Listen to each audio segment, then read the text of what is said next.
छोटे मोटे महारानी मैया लामी लामी केस गे मैं केसिया संभर के मैया हेलिया बाजार गे मैं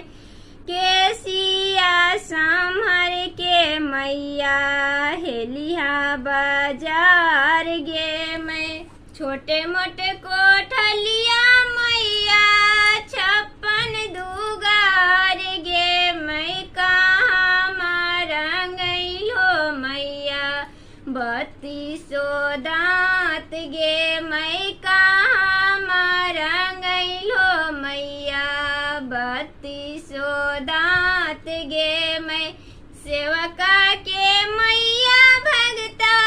बड़ी चतुरान गे मैं बड़ी चतुरान गे मैं ओ हैरांगैनु भगता 32 दांत गे मैं ओ हैरांगैनु भगता 32 दांत गे मैं भाई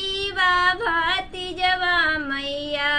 रखलन छिपाई गे मैं रुनु झुनु कालिया मैया रुनु झुनु केस गे मैं रुनु झुनु केस गे मैं केसिया संभर के मैया हेलिया बाजार गे मैं केसिया संभर के मैया हेलिया बाजार गे मैं छोटे मोटे कोठलिया मैया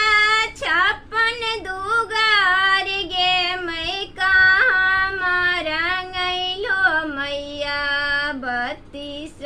दांत गे मैं कहाँ मारंगैलो मैया 32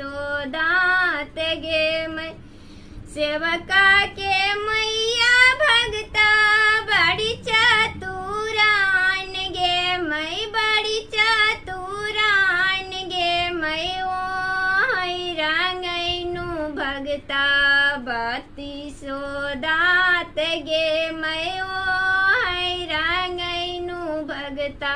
32 दांत गे मैं भाई भतीजवा मैया रखलन छिपाई गे मैं भाई भतीजवा मैया रखलन छिपाई गे मैं।